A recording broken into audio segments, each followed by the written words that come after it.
প্রত্যক্ষদর্শীরা জানান রোববার রাত ৯টার দিকে ঢাকা বিশ্ববিদ্যালয়ের কেন্দ্রীয় শহীদ মিনার এলাকায় গুলির শব্দ শোনা যায়। সেখানেই পড়েছিলেন কলেজ ছাত্র ও কন্টেন্ট ক্রিয়েটর রাকিব আহমদ। কুপিয়ে জখমও করা হয় তাকে।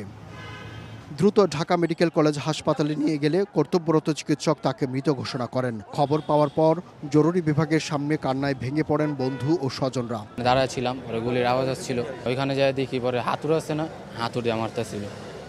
আর এখানে পার হয়তো দিছে আর গুলি করছে হয়তো। আমি মনে করছি যে কেক কাটতেছে, বাজি ফুটাইতেছে, পরে ঘুরিয়া দেখে কই সারা হইনে পড়ে রইছে আর সবাই দৌড়াইতেছে। অগো মন মেয়েটা নিয়ে অনেক ডিপ্রেশনে ছিল।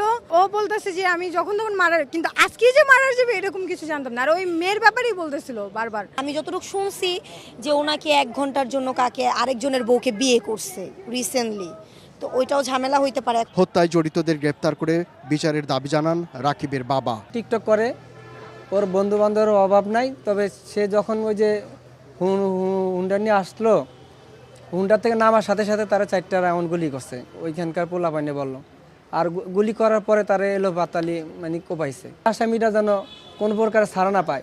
এই ঘটনায় সাধারণ জনতার সহায়তায় একজনকে আটক করে শাহবাগ থানা পুলিশ। তারা পালানোর সময় একজন হচ্ছে ওইখানকার জনগণ এবং আমাদের যে পাশে টহল বাড়ি ছিল তাদের হাতে ধরা পড়ে, আর বাদবাকি 3 জন পালায় যায়। তো এই ঘটনার প্রেক্ষিতে আমরা এটা তদন্ত করতেছি। বুরহানুদ্দিন কলেজের ছাত্র রাকিব সামাজিক যোগাযোগ মাধ্যমে নানা ইস্যু নিয়ে কন্টেন্ট তৈরি করত। আব্দুল্লাহ শাফি, সময় সংবাদ, ঢাকা।